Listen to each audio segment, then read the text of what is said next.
오늘은 새 기쁨이라는 제목으로 우리 하나님의 말씀을 전하겠습니다. 사랑하는 성도 여러분, 예수 안 믿는 사람들이 우리 예수 믿는 사람들을 바라볼 때 그 사람들의 관점에서 볼 때 뭐가 자기들이랑 좀 다르게 좀 다르다라고 느낄까요? 저 사람들처럼 나도 예수 좀 믿고 싶다라는 생각이 드는 포인트가 어디 있을까요?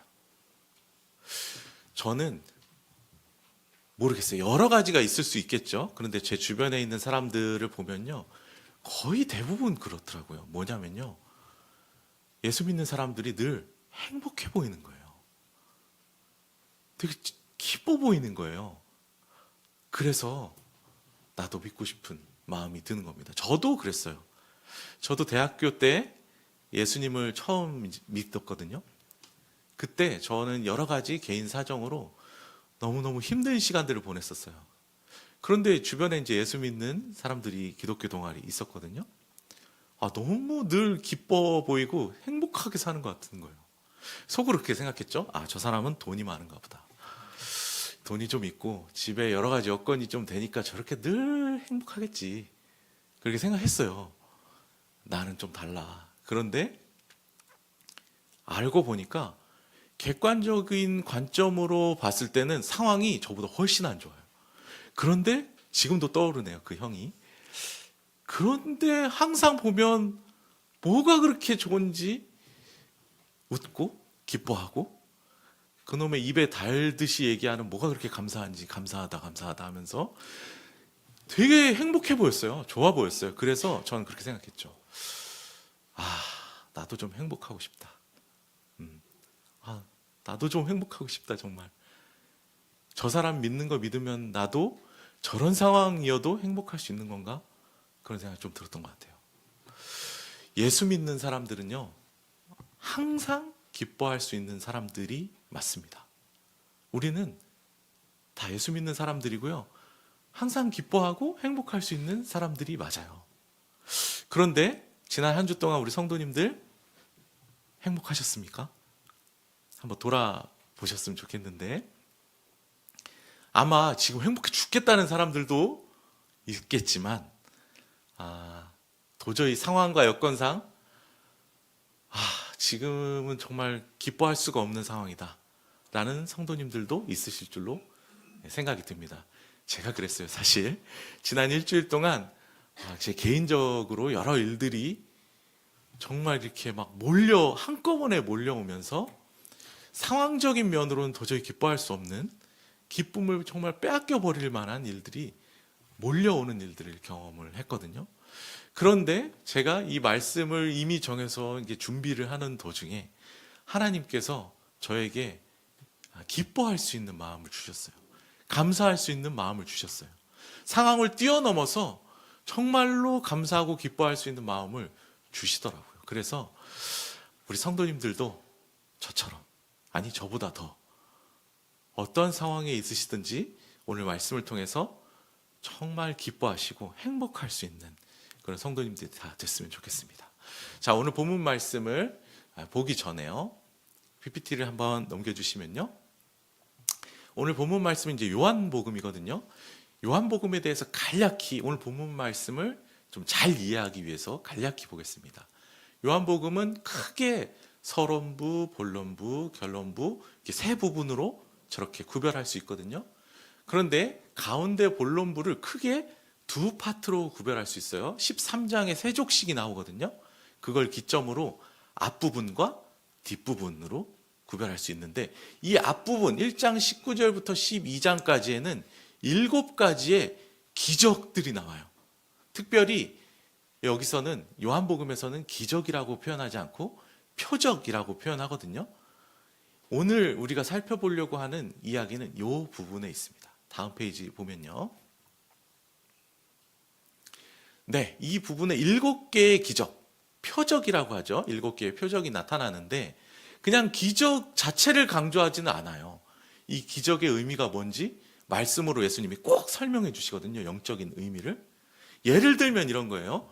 눈이 안 보이는 맹인을 예수님이 고쳐주셨어요. 이런 기적이 일어났죠, 표적이. 자, 그래 놓고 예수님이 설명을 해줘요. 앞이 캄캄하게 안 보이는 것 같이 이 어두운 세상 가운데 내가 빛으로 왔다. 너희가 제대로 볼 수 있게끔. 그러니까 그 표적, 기적의 의미를 꼭 이렇게 영적인 의미를 설명해 주시거든요. 기적 자체는 사람을 바꿀 수가 없어요. 그 기적을 말씀으로 해석했을 때 그때 사람이 변화되고 우리가 능력을 얻을 수 있거든요. 계속 보겠습니다. 자, 요한복음은 기적이라 하지 않고 표적이라고 한다고 했죠. 기적과 표적의 차이는 뭐냐면요, 사실 다 기적이라고 해도 돼요. 놀라운 일, 말도 안 되는 놀라운 일이 일어난 거를 우리가 기적이라고 하잖아요. 자, 그런데 우리가 마태복음, 마가복음, 마태, 마가, 누가 이렇게 세 복음서를 공관복음서라고 하죠. 여기서는 다 기적이라는 표현을 써요. 근데 요한복음만, 우리가 오늘 살펴보려고 하는 요한복음만 기적이라고 안 하고 표적이라고 해요. 이 차이점을 알아야 오늘 본문을 제대로 이해하실 수 있습니다. 자, 공관복음, 마태마가, 누가복음에 있는 똑같은 기적의 사건이라고 하더라도요, 공관복음에서 나오는 이 기적들은요, 하나님 나라가 왔다. 그렇기 때문에 이 놀라운 능력의 하나님 나라가 왔다는 것을 증명하기 위해 이 기적을 보여준다. 이렇게 해석이 돼요. 자, 그런데 요한복음은요, 똑같은 기적의 사건도요, 전혀 의도가 달라요. 예수님이 누구신가를 표현해 주기 위한 기적인 거예요. 예를 하나 들어볼까요? 공관복음, 요한복음에 다 나오는 사건이 뭐가 있죠? 오병이어 사건이 있죠. 그 공관복음에 나오는 오병이어 사건은요, 하나님 나라는 부족함이 없는 충만한 나라예요. 그거를 보여주기 위해서 오병이어 계속 풍성히 공급해 주는 기적을 보여주시죠. 하나님 나라가 왔다는 거예요. 그런데 요한복음에 나오는 이 오병이어의 사건은요, 완전히 달라요. 당신들에게 이 풍성함을 공급해 주는 사람이 누군가? 우리에게 영원한 음식을 공급해 주시는 영원한 생명의 떡이 되시는 분이 바로 예수다 라는 걸 알려주시려고 하는 겁니다. 자, 서론이 길었습니다. 이제 오늘 본문 말씀으로 들어가 보겠습니다. 오늘 우리가 다루려고 하는 본문은요, 아까 7개의 표적, 기적 중에서 가장 첫 번째로 예수님께서 베푸셨던 기적, 가나의 혼인잔치에서 물을 포도주로 바꾸시는 사건이에요. 우리 이거 너무너무나 잘 알고 있지 않습니까? 너무나 익숙하고 유명한 일이에요. 이 부분을 우리가 오늘 살펴볼 건데요. 자, 이 가나의 혼인잔치에 이어서 4가지의 사건이 이어서 나오는데, 이것을 함께 살펴보면요, 우리가 살펴보려고 하는 본문을 정확하게 초점을 잡아 이해할 수 있습니다. 성전 청결 사건이 뒤에 이어지는데, 이 성전 청결 사건은요, 새 성전을 이야기해요. 너희가 기존에 드리던 성전이 아니라 예수 그리스도가 너희가 앞으로 드릴 새로운 성전이다, 그 얘기를 하죠. 그리고 니고데모와 대화를 할 때는요, 너희가 구원받고 새 생명을 얻으려면 앞으로 이렇게 해야 돼. 물과 성령을 통해 너희가 거듭내야만 새 생명을 얻을 수 있다. 새 생명을 얘기합니다. 그리고요, 사마리아 여인과의 대화에서는요, 여기서 예배 드려야 되나요? 저기서 예배 드려야 되나요? 아니, 영과 진리로 예배 드려야 돼. 그것이 바로 새로운 예배야. 자, 이렇게 다 새로움을 얘기하죠.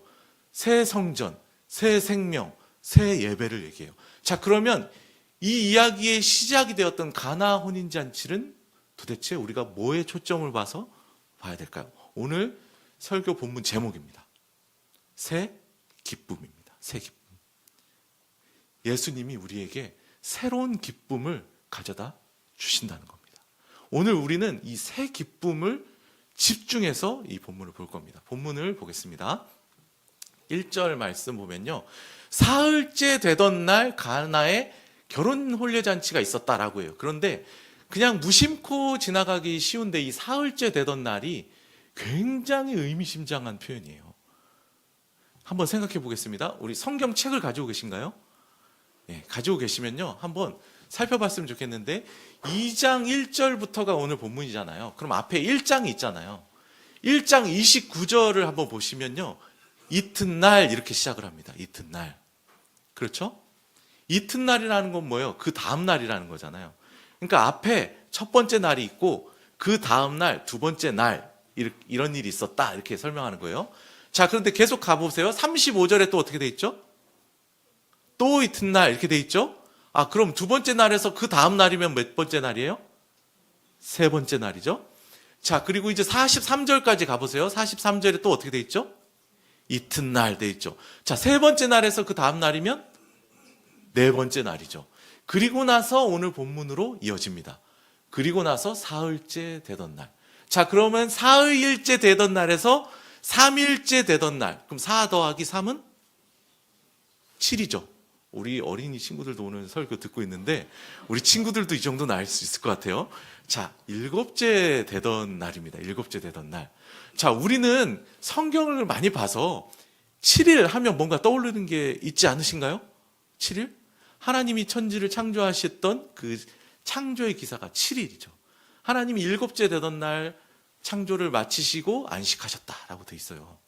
그런데 가만 보면요. 요한복음 1장이랑 2장은요.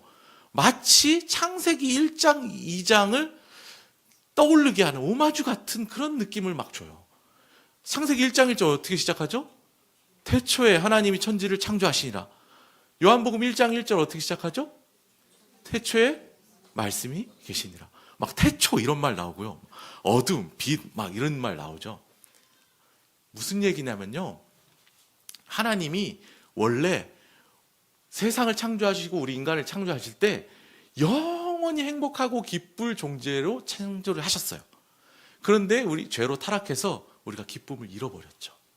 그런데 예수님께서 다시 우리에게 새로운 기쁨을 창조해 주실 분으로 새 창조의 주님으로 오셨다라는 것을 표현하려는 거예요. 지금 홀례 결혼잔치야말로 기쁨의 잔치잖아요. 당연히 기뻐야 되는 잔치잖아요. 그런데 이제 뒤에 보시면 알겠지만 기쁨을 막 잃어버릴 만한 일들이 일어나요. 그런데 우리의 영원한 신랑 되신 예수님께서 영원한 기쁨을 다시금 창조해 주러 오셨다 그래요. 새 창조의 주님이라는 거예요. 그래서 고린도후서 5장 17절에 보면 우리가 그리스도 안에 있으면 새로운 창조의 대상, 새로운 피조물이 된다. 아, 주님은 새 창조의 주님이시다 라는 걸 알 수 있죠. 여기서 우리가 생각할 수 있는 첫 번째 교훈을 생각할 수 있습니다. 다음 페이지에 보면 첫 번째 교훈이 있는데요. 새 기쁨을 창조하시는 분이 바로 예수님이라는 거예요. 잃어버린 기쁨을 회복시켜 주시길 원하시는데 어떻게 회복시키냐면요. 새 기쁨을 창조하신다는 거예요. 창조라는 게 뭡니까? 없는 것에서 있는 것을 만들어내는 거예요. 무에서 유를 창조하는 거예요.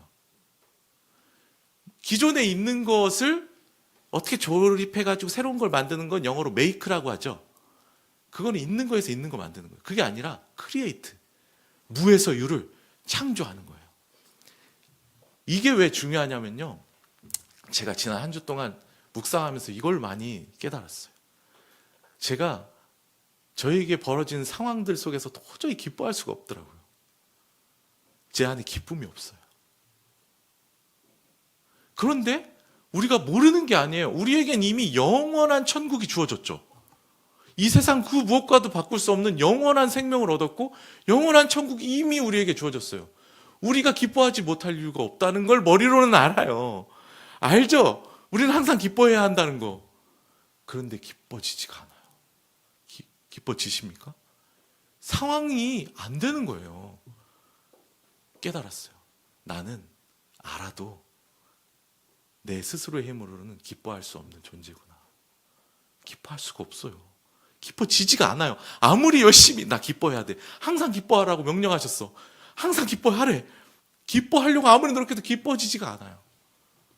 안 되는 거예요.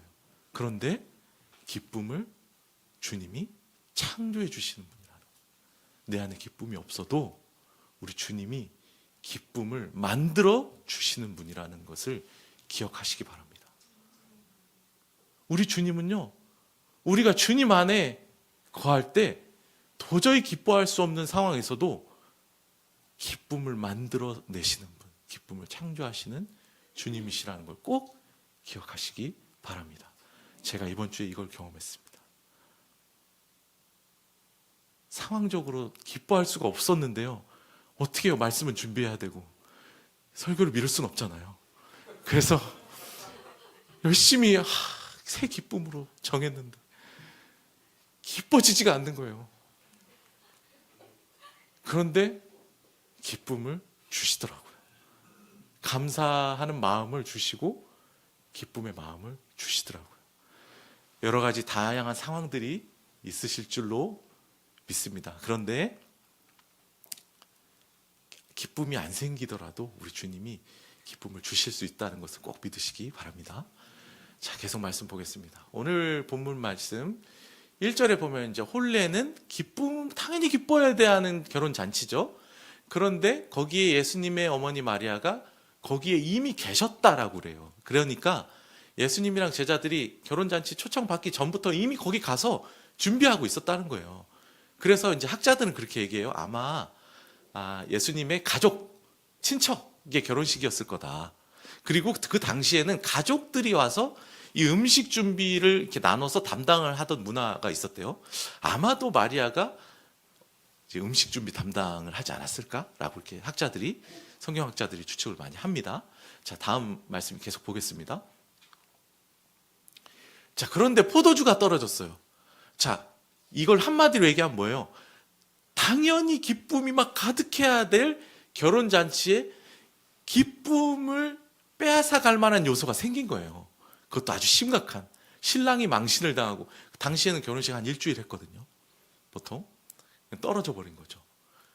기쁠 수 없는 상황이 생겼다라는 거예요. 그때 이제 예수님의 어머니 마리아가 예수님께 그 상황을 그대로 고해요. 포도주가 떨어졌습니다. 은근히 기대하는 거죠. 예수님 뭔가 해달라고. 네. 그런데 저는 그렇게 생각했어요. 예전엔 그렇게 생각했어요. 예수님이 이렇게 얘기하면 기적을 베풀어 주시겠지. 다시 잘 생각해 보니까 아닐 것 같아요. 왜냐하면요, 이게 지금 7가지 표적 중에서 몇 번째 표적이죠? 첫 번째예요. 예수님이 이 이전에는요 막 기적을 일으킨 적이 없어요. 그런데 무슨 기적을 기대하면서 이런 얘기를 했겠습니까? 다만 예수님이 장남이잖아요. 엄마가 장남을 의지하면서 뭐라도 좀 해봐라. 그래도 너는 좀 듬직하니까 좀 도움을 주겠지. 이런 마음으로 하지 않았을까 싶어요. 그런데 다음 말씀 보겠습니다. 4절 말씀에 보면요, 예수님이 딱 얘기하죠. 되게 막 냉정하게 나와 무슨 상관이 있나이까? 이 말의 표현은요, 당시 사람들이 쓴 이 말의 표현은요, 나는 이 상황에 개입하지 않겠습니다 라는 표현이에요. 그러면서 왜 그러냐고 하냐면 내 때가 아직 이르지 아니하였기 때문입니다. 여기서 내 때가 언제냐? 내 때. 요한복음에서 내 때라는 말이 앞으로도 계속 나오거든요. 하나같이 예수님 십자가 지실 때를 의미해요. 공통적으로. 그러니까 이런 거예요. 예수님은 요한복음에 보면요, 요한계시록만 상징이 가득한 게 아니에요. 요한복음에도 상징이 많아요. 그냥 일상적인 얘기를 하는데 예수님은 자꾸 그 일상적인 얘기에서 영적인 의미로 대화를 이렇게 끌고 가시거든요.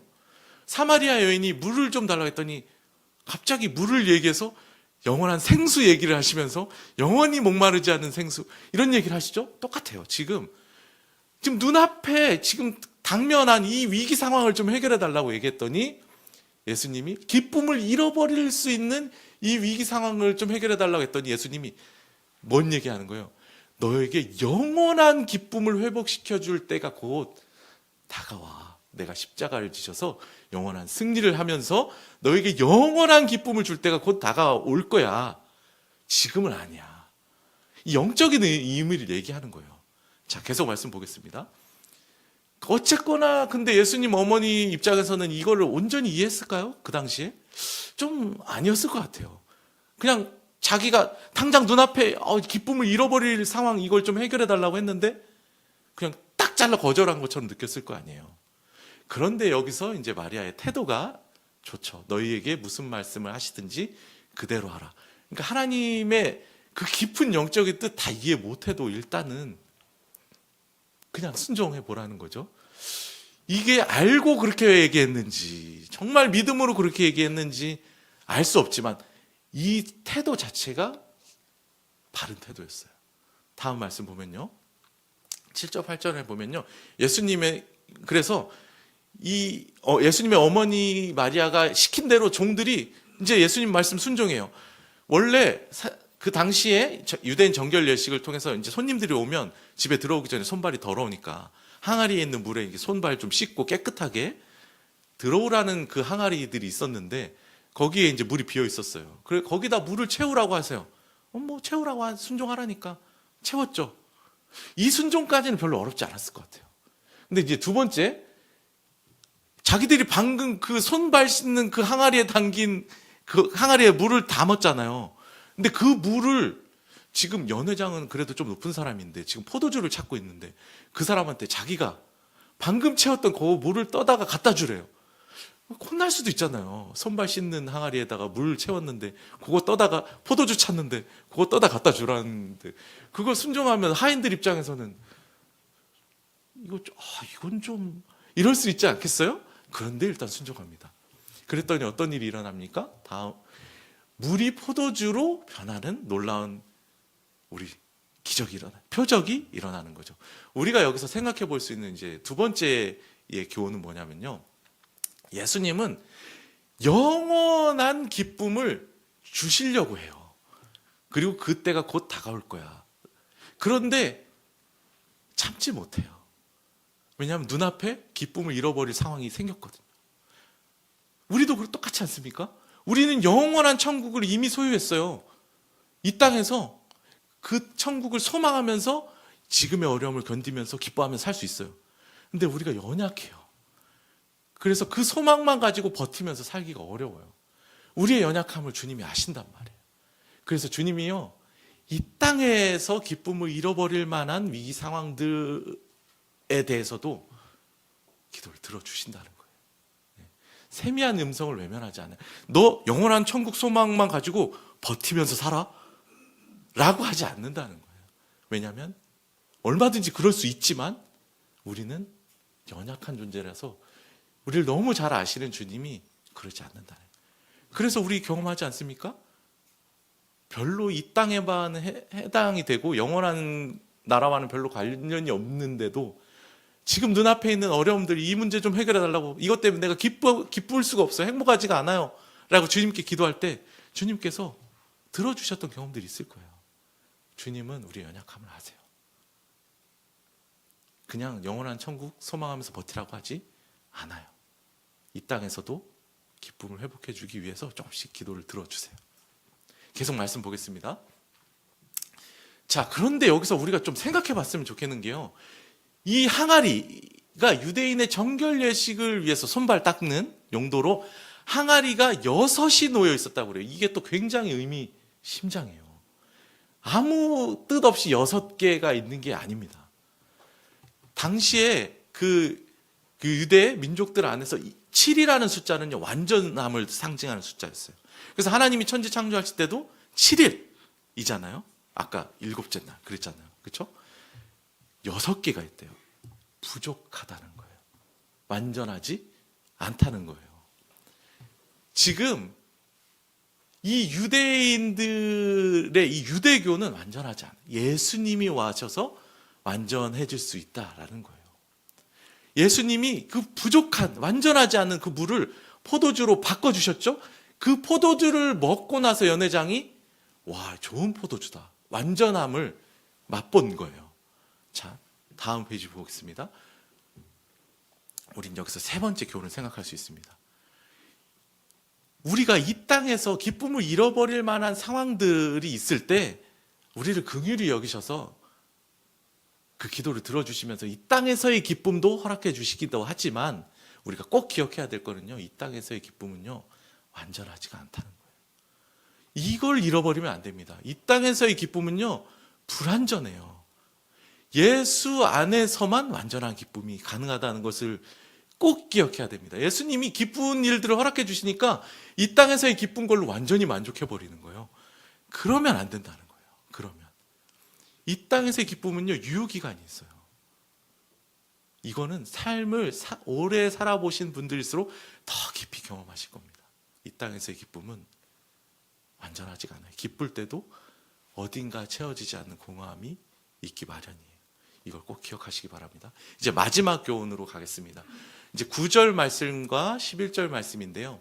여기 세 종류의 사람이 나옵니다. 연회장, 하인들, 제자들이 나와요. 마치 이 시대를 살아가는 세 부류의 사람을 보여주는 것 같아요. 연회장은 뭐냐면요, 예수님이 주셨던 그 어떤 혜택을 맛보면서 기쁘게 살아가지만 이 기쁨이 어디로부터 왔는지는 모르는 사람. 마치 예수님을 안 믿고 살아가는, 예수님을 모르고 살아가는 이 세상의 사람들 같지 않나요? 솔직히 우리가 인정을 하든 인정하지 않든 우리가 살아가는데 필요한 제일 중요한 것들은 내가 노력해서 얻은 게 하나도 없어요. 다 주어진 것들이에요. 호흡, 물, 정말 모든 것, 그렇죠? 그것들을, 그 기적과 같은 놀라운 것들을 이 세상 사람들도 다 누리면서 살고 있거든요. 되게 기뻐하면서 살아요. 근데 그거를 주신 분이 누군지는 모르죠. 연회장이 지금 그렇죠. 몰라요. 물이 바뀐 이 포도주를 먹으면서도 모른단 말이에요.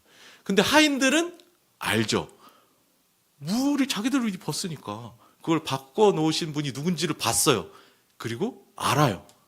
그런데 문제는 아는데 예수님을 따라가는 제자가 되지는 않더라라는 거예요. 저는 이 말씀이 정말 두렵게 다가왔어요. 우리 예수 믿는 사람들 중에 굉장히 많은 사람들이 여기에 해당될지도 모르겠어요. 저도 그런 사람이 될까 봐 두렵습니다. 우리는요, 예수님이 어떤 분인지 알아요. 그리고 영원한 천국이 있고 영원한 소망이 있다는 거 알아요. 그런데 예수님을 따라가진 않아요. 그러면 하인들처럼 되는 거예요. 우리가 돼야 될 사람들은 뭡니까? 하인들이랑 똑같이 봤어요. 예수님의 능력을. 물을 포도주로 바꾸는. 똑같이 봤지만 제자들은 그를 믿으니라. 예수를 믿고 예수를 따라가는 제자가 돼야 된다는 겁니다. 마지막 교훈입니다. 연회장, 하인들, 제자들. 여러분은 연회장은 아니겠죠? 그렇죠? 네, 그건 확실히 아닐 거라고 믿습니다. 하인들 같은 사람이 되면 안 되겠습니다. 알면 따라가야죠. 모르는 자와 제대로 모르는 자와 아는 자의 차이입니다. 뭘요? 참된 기쁨을요. 모르는 자는 몰라서 그렇다 치지만 아는데 제대로는 모르는 그런 사람 되면 안 되잖아요. 그런 사람은 특징이 뭐냐면요, 예수 믿는데도 기쁨이 없어요. 도대체 저 사람이 예수 믿는지 모르겠는 거예요. 아니, 예수 믿으면 정말 기쁘게 살아야 되는데 항상 기쁘게? 저 사람은 나보다 더 불행한 것 같아. 안 믿는 사람을 볼 때. 그런 사람은 잘 점검해 보셔야 됩니다. 제자가 되시기를 축원합니다. 네, 말씀을 정리하겠습니다. 우리가 여러 가지 상황들, 여건들, 처한 현실들 속에서 도저히 기뻐할 수 없을 때가 많이 있어요. 그런데 우리가 기뻐하는 것은요, 이 세상적인 어떤 조건이 채워질 때도 기쁘죠, 당연히. 그건 유통기한이 있는 기쁨이에요. 그런 기쁨을 위해서 우리의 기도를 들어주시기도 하세요. 하시지만 그것은 불완전한 기쁨입니다. 완전한 기쁨은요, 우리가 주님 안에 있을 때만 누릴 수 있어요. 이거는 경험해 본 사람만 알아요. 죽을 때까지 교회 다니면서 이 완전한 기쁨이 뭔지 모르는 사람도 있어요. 정말 불쌍한 사람이죠. 가장 어찌 보면 가장 불쌍한 사람일 수도 있어요. 참된 기쁨은 예수 안에 있을 때 가능합니다. 상황과 상관없이, 상황을 뛰어넘어 우리에게 완전한 기쁨, 참된 기쁨, 새로운 기쁨을 창조해 주실 주님을 바라보면서 우리 주님 앞에 따라 걸어가는 제자들이, 우리에게 무엇을 말씀하시든지 그대로 행하는 그 제자들의 길을 걸어가는 우리 귀한 성도님들 다 되시기를 주님의 이름으로 축원합니다. 오늘 들었던 말씀을 기억하시면서 찬양 한 곡 했으면 좋겠는데요. 오늘은 특별히 우리 어린이부 친구들도 같이 예배 드리는데 어린이 찬양이에요. 예수님이 말씀하시니, 예수님이 말씀하시기만 하면요, 그 어떤 일도 가능합니다. 예수님이 말씀하시면요, 도저히 기뻐할 수 없는 상황 속에서도 기쁨이 창조돼요. 기뻐할 수 있게 됩니다. 우리 나에게도 말씀해 달라고 함께 찬양했으면 좋겠습니다. 우리 박수 치면서 힘차게 부르겠습니다. 예수님이 말씀하시니 물이 변하여 포도주 됐네. 예수님이 말씀하시니 물이 변하여 포도주 됐네. 예수님 예수님 나에게도 말씀하셔서 새롭게 새롭게 변화시켜 주소서. 예수님이 말씀하시니 바디메오가 눈을 떴다네. 예수님이 말씀하시니 바디메오가 눈을 떴다네. 예수님 예수님 나에게도 말씀하셔서 새롭게 새롭게 변화시켜 주소서. 예수님이 말씀하시니 죽은 나사로가 살아났다네. 예수님이 말씀하시니 죽은 나사로가 살아났다네. 예수님 예수님 나에게도 말씀하셔서 새롭게 새롭게 변화시켜 주소서. 예수님이 말씀하시니 거친 바다가 잠잠해졌네. 예수님이 말씀하시니 거친 바다가 잠잠해졌네. 예수님 예수님 나에게도 말씀하셔서 새롭게 새롭게 변화시켜 주소서. 예수님 우리에게 말씀하여 주시옵소서. 예수님 우리를 변화시켜 주시옵소서. 우리 다 눈을 감고 오늘 들었던 말씀을 생각하시면서 잠시 기도하는 시간을 가졌으면 좋겠습니다. 예수 믿는 사람은 항상 기뻐할 수 있는 사람이라고 말씀하십니다. 그러나 주님, 삶의 굴곡과 어려움들로 기쁨을 우리가 빼앗길 때가 많다는 것을 고백합니다. 내 안에 새 기쁨을 창조하여 주시옵소서. 상황을 뛰어넘어 기뻐할 수 있는 마음이 되게 하여 주시옵소서. 이 땅에서 작은 기쁨들도 주시지만 이 땅의 기쁨은 불완전한 것임을 깨닫습니다. 세상이 줄 수 없고 오직 주님 안에서만 누릴 수 있는 기쁨을 누리는 제자가 되게 하여 주시옵소서. 이를 위해 하인들이 아니라 말씀대로 따르는 제자가 되게 하여 주시옵소서. 오늘 들었던 말씀 기억하시면서 이 시간에 우리 주님의 이름 한번 부르고 함께 기도하겠습니다. 주여, 아버지 하나님, 오늘 말씀하여 주셨습니다. 새로운 기쁨이 우리 주 예수 그리스도를 통해서 우리에게 주어질 것임을 말씀하여 주셨습니다. 하나님, 살다 보면 처해진 여건과 상황 가운데 우리가 기뻐할 수 없고 기쁨을 빼앗길 때가 너무나 많음을 고백합니다. 하나님, 우린 연약합니다. 기뻐할 수가 없어요. 기쁨이 생기지가 않아요. 주님, 그렇지만 주님께서는 기쁨을 창조하신 분임을 고백합니다. 창조주 하나님께서, 새 창조의 하나님께서, 우리 주 예수 그리스도께서 내 안에 기뻐할 수 있는 마음을 허락하시고 창조하실 수 있는 분이심을 믿습니다.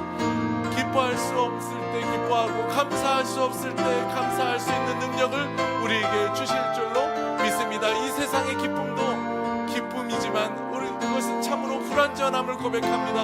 이 세상의 기도 제목도 우리 주님이 들어주실 때들이 있지만 그것은 불완전한 것임을 기억합니다. 우리 주님만 바라보면서 주님이 주시는 온전한 기쁨으로 살아가게 하여 주시옵소서. 아버지 하나님, 하인들처럼 알면서도 따라가지 않는 것이 아니라 제자들이 되어서 이 참된 기쁨을 아는 자로서 그 참된 기쁨의 길, 제자의 길을 따라 걸어갈 수 있는, 무엇을 말씀하시는지 순종할 수 있는 그 제자의 길을 따라갈 수 있는 우리가 되도록 은혜를 더하여 주시옵소서. 사랑의 하나님, 오늘 요한복음 말씀을 통해서 예수님만이 우리에게 참된 기쁨을 주시는 분이심을 가르쳐 주시니 감사합니다. 예수 믿는 자는 항상 기뻐할 수 있는 자임을 믿습니다. 비록 우리가 처한 현실과 상황들이 우리의 기쁨을 빼앗아갈 때가 많지만 상황과 여건을 뛰어넘어서 기뻐하는 우리가 되도록 우리 안에 기쁨을 창조하여 주시옵소서. 이 세상이 이해할 수 없고 오직 주님만 주실 수 있는 온전한 기쁨을 누리는 기쁨의 사람이 되게 하여 주시옵소서. 주님을 알지만 따르지 않는 하인과 같은 사람이 아니라 주님을 아는 그대로 따라가면서 살아가는 제자가 되기를 원합니다. 오직 제자만 누릴 수 있는 참되고 온전한 기쁨이 충만한 인생을 살게 하여 주시옵소서. 기쁨의 근원 되신 우리 주 예수 그리스도의 이름으로 기도합니다. 아멘. 지금은 우리 주 예수 그리스도의 은혜와 하나님의 크신 사랑하심과 성령의 인도 교통 충만하심이 오늘 들은 말씀대로 오직 우리 주 예수 그리스도만 주실 수 있는 기쁨으로 충만한 인생을 살기를 소원하고 제자로 살기로 다짐하는 우리 모든 푸른 서연의 가족들과 함께 예배하는 모든 교우들 머리 위에 이제로부터 영원토록 함께 있을지어다. 아멘.